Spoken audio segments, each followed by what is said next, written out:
Hey fellas, I got a E6 head here. I was going to show you why these suck so bad, and then I've got a set of ported E7s here. I was going to show you why they don't suck as bad, and what I did to try to make them less sucky. So, standard E6 head. I measured the ports on these compared to the stock E7s, and they're identical. I mean, but these Ford did something with the chamber on these. You can see how it's got like the kidney shape with this thing right here in the middle, and the spark plug boss intrudes in. Let me get a valve in here to show you. Oops. What happens when the valve opens up? There's just like nowhere for the air to go. So the valve opens about like so, and then the air's got to try to come in like here and here. And that's about it all, because anywhere else around the whole part over here is all blocked in, and the spark plug boss is right there too. So there's really nowhere for the air to get in. You can see how heavily it's shrouded. The exhaust is not terrible compared to the intake, but the intake is where they're really obstructive. What they did, Ford tried to do with a high swirl, high tumble head.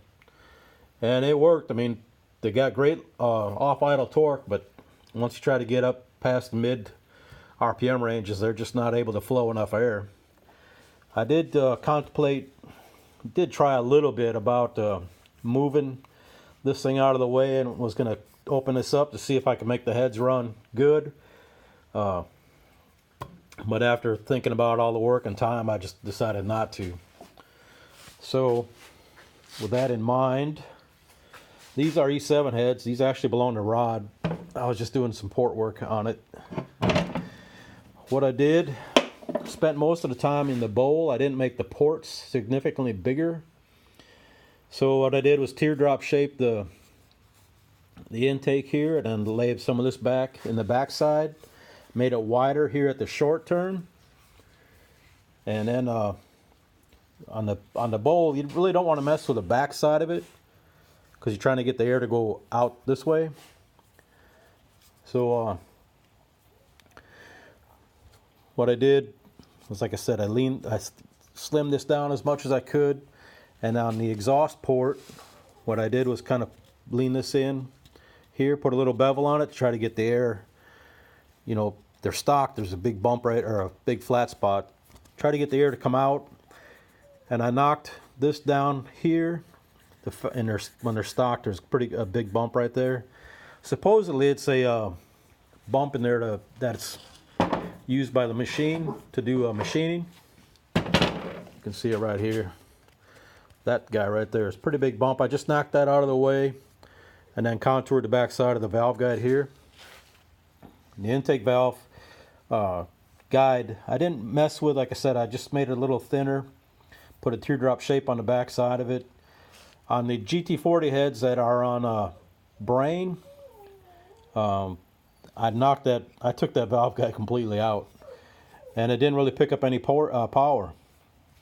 I shouldn't say power. It didn't pick up any on the flow bench. It did.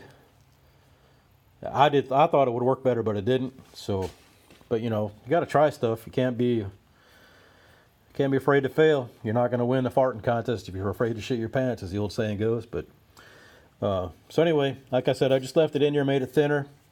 This is an E6 spark plug. See how much further it sticks into the port or the chamber. This is an E7 one. We might run these in there to see if it makes a difference versus the E7 ones. On the spark plug, I don't know if you can see there, I did file the electrode back a little bit to expose more of the spark to the air fuel chamber or mixture. On the chamber itself, right around here, I can show you on the stock one. I knocked the lip down, because right here there's a pretty significant lip around the outside of each valve seat, and when your valve is just starting to open, that's when you have your highest velocity in your flow, and that lip there kind of inhibits that. So I took my little right angle grinder with a 60-degree grit wheel, this guy, run that around there, Knocked that lip down, and right here in the middle, I lowered that. That's, again, that helps the exhaust going out draw in the intake charge during the overlap in your cam events. That has like a siphon effect and helps draw the air in a little faster. I did run my little sander thing I made. This is just some scrap aluminum, some like 180 grit sandpaper, 220 somewhere in there. Just some stuff at my old work they were going to throw away, and I salvaged it and made this thing. You can see there's a few high spots on here. Ideally, to make these things work best would be to mill 30 or 40 thousandths off and then get a 3-angle valve job. That would pick up probably 15 to 20, 25 horsepower over the way they are now, but then that's 300 bucks. So we're going to try to spend as little money as possible to go as fast as we can. So what I did was, in lieu of that, I'm doing a valve job with a drill and valve grinding compound. This stuff's like $5 at AutoZone, O'Reilly's. This is what I use because it's really gritty compared to this stuff. This is what you use when you got a fresh valve job and you want to lap your valves. This is what you do or use when you got shitty valves and you don't want to spend money on a valve job. You can see I did these. I did my redneck swirl polish on the valves. I held the drill, chucked the valve up in the drill, and then I used my flap wheel and my right angle grinder. Knocked that lip down, or that bump that's down right there, and then kind of roughed up the back side of the valve. And did the same on the intakes. So once I get all them lapped, I'll put all them together. I've got a set of springs that I bought from a guy in Corral. His name's Pure Street 5000, or his title is Pure Street 5006. He's got a pretty fast car with pretty simple mods done to it.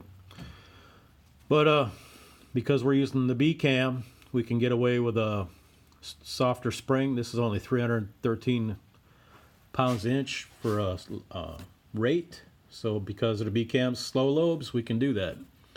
These are a single beehive, and you notice the coil bind right here. That's 1.085, and what you do is add your valve lift, which would be 0.517 with 510, excuse me, with a 1.7 rockers on a B cam, and then you add another 0.100 for what you call a safety factor, and that'll be so that gets you up to 1.695. So that's what your target installed height would be, and with all the extra retainers or keepers, I got offset, plus 50, minus 50 keepers. We can get that pretty easily, I think. And what these are going on is this. This is my old short block from Poodle Pecker. That's Emmy. Yeah, Emmy. Found this little girl alongside the road up by the Funiac. Somebody had thrown her out. She was just a little puppy. So I brought her home. The intention was just to take her to pause the next morning, but that was almost a year ago, so you see how that worked out. Anyway, the old engine from Poodle Pecker. I got the B cam right there. And all I got is the standard timing chain set. I already had her soaked in oil. That's just like a AutoZone or whatever timing set. And then the most important thing for installing a B cam, lube. But I don't need to use a whole lot because it's a XXX block, the porno block. So we'll be all right. Got a 160-degree thermostat, high pressure pump, heavy duty oil pump drive shaft, standard pan, standard rotation front cover, ported E7 heads. I got a ported Explorer lower over there. So we'll have her together, delivered next Saturday. Oh yeah, of course we got a used flywheel and clutch from Eric's 86 GT. I'll hit that with some sandpaper on the DA. We'll get her tweaked up. Hopefully this thing can make about 280, 290 at the wheels. We're going to try. Like I said, I can make more if I spent money on a valve job and milling, but we're just gonna have to go with this. Go fast, go cheap. We'll try to. So I gotta get to work putting this stuff together, and appreciate y'all. Say bye, girl. All right, later, fellas.